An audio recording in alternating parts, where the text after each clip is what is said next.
कभी सिर्फ किसी को इसलिए टेक्स्ट किया है क्योंकि आप बोर हो रहे थे, या रैंडम स्क्रॉलिंग स्टार्ट कर दी बिना किसी रीज़न के, या फिर ऐसे लोगों के साथ टाइम स्पेंड किया जो आपको अच्छे से ट्रीट भी नहीं करते थे क्योंकि अकेलेपन से आपको भागना था? And if yes, then you are not alone. But the truth is, boredom is not just a feeling, it is a trap. And if you're not careful, it will ruin your focus, your energy, and आपके decision making power. Board रहना मतलब सिर्फ काम ना होना नहीं होता है। बोर्ड होने का असली मतलब होता है कि आपकी जो एनर्जी है वो डायरेक्शनलेस हो गई है। सी, जब भी आपका माइंड बोर्ड होता है, वो कुछ भी ग्रास्प करने लगता है। Random thoughts, old habits, and even toxic people. And board mind हमेशा एस्केप ढूंढता है, और इस एस्केप के चक्कर में हम अक्सर गलत लोग, गलत चीज़ें और गलत चॉइसेस चूज कर लेते हैं। बोर्डम में लोग टाइम पास के नाम पर रिलेशनशिप स्टार्ट कर देते हैं, जो कि मैंने काफ़ी बार देखा है अपने आसपास के लोगों को करते हुए। ऐसे ही लोगों से बातें कर रहे हैं just because they are bored, and they spend up their energy on people who are not even worthy of it, right? और सबसे खतरनाक पार्ट ये है कि आपको ये लगता है कि आप रिलैक्स कर रहे हो, but actually you are being hijacked by your own lack of direction. Boredom से भागना आसान है, पर उसके जो कॉन्सिक्वेंसेस होते हैं उससे नहीं। Now, talking about it metaphysically, right, तो हर चीज इस यूनिवर्स में एक वाइब्रेशन पर बेस्ड है। Everything is moving, be it your thoughts, emotions, atoms and even silence. तो जब आप बोर्ड फील कर रहे हैं, तो इसका मतलब ये नहीं है कि कुछ नहीं हो रहा है। रादर इसका मतलब ये है कि जो आपकी एनर्जी है वो स्टेगनेंट हो गई है, और कुछ भी जब स्टेगनेंट होता है तो वो सड़ना चालू हो जाता है। Stagnation equals to decay. For example, एक पानी का ग्लास है, वीक्स तक रखा हुआ है, किसी ने टच नहीं किया उसको, तो उसमें फंगस लग जाता है, राइट? ऐसे ही जब आपका माइंड फ्लो में नहीं होता है, तो वो सेल्फ सैबोटाज मोड पे चला जाता है। So now the real question is, boredom से डील कैसे करें? And it is something that I also sometimes struggle with, right? So number 1, sit with it and don't run from it.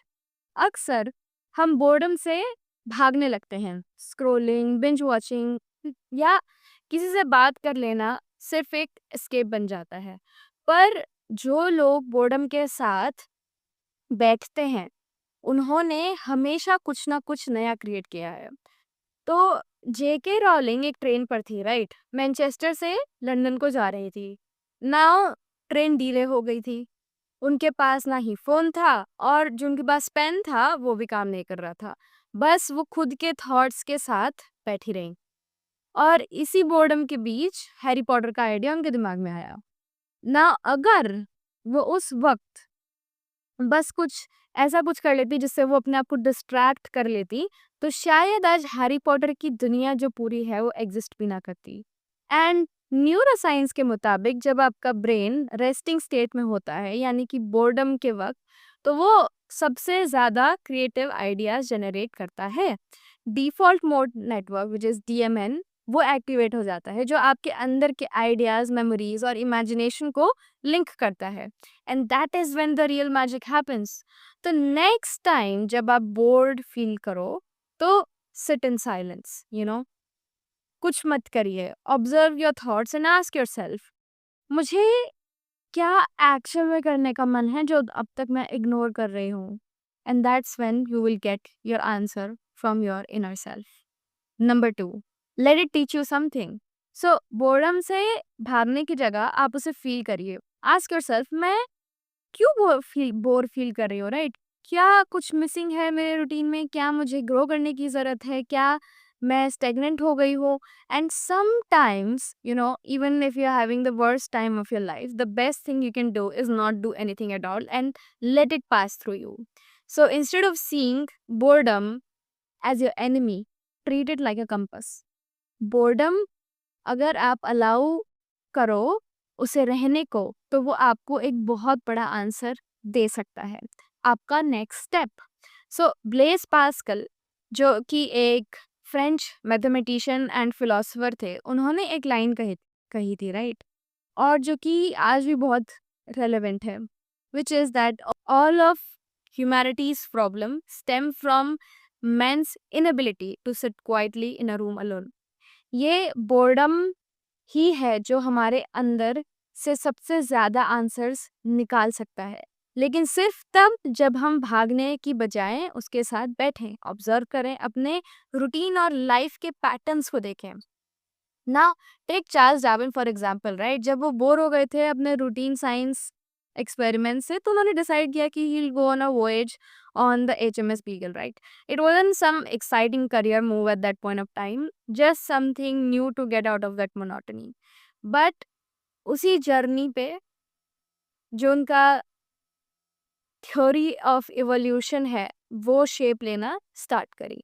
तो कभी कभी जब बोर्डम आए तो तुरंत फोन उठाना या किसी से बात करना सोल्यूशन नहीं होता है।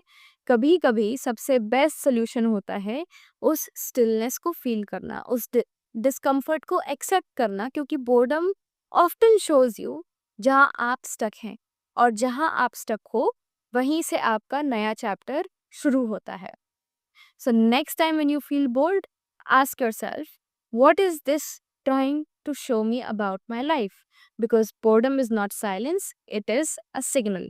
You are just having to interpret that, right? Now, number 3, guard your input. जब आप बोर्ड होते हैं तब आप वल्नरेबल होते हैं। जो चीज़ आप कंज्यूम करते हैं आप वही बन जाते हैं। Attention is the currency that you पे with every day of your life, as I've said multiple times in my video. And I mean, every day everyone is constantly chasing for your attention, चाहे फिर वो ads हो जो आप YouTube, Instagram या TV पर देखते हैं, या आपके इवन इंटरपर्सनल रिलेशनशिप्स हो, राइट? और जब आप बोर्ड होते हैं तब आप वही करेंसी इतनी आसानी से खर्च कर देते हैं, और इसी वजह से सबसे गलत डिसीजंस लोग बोर्डम में लेते हैं। गलत लोगों के साथ हैंग आउट करना, random scrolling, impulsive shopping, you all know that, right? So you need to guard your inputs, be intentional. अगर आपका माइंड एक गार्डन है तो बोर्डम उस गार्डन का खाली स्पेस है। तो अब ये आपके ऊपर है कि आप उस खाली स्पेस में क्या उगाते हैं, एक वीड या एक tree. So it is very, very important that you become choosy with your attention. Pick what feeds your future. Boredom को इग्नोर मत करिए, ये सिर्फ एक फीलिंग नहीं है, ये एक सिग्नल है। Signal that something inside of you wants to move, grow and express. और अगर आप इस सिग्नल को सही डायरेक्शन में नहीं ले जाएंगे तो दुनिया उसको अपने हिसाब से मोल्ड करके अपने डायरेक्शन में लेके जाएगी। Because your boredom is not your enemy, rather your reaction towards is. And with that, I'll see you in the next video.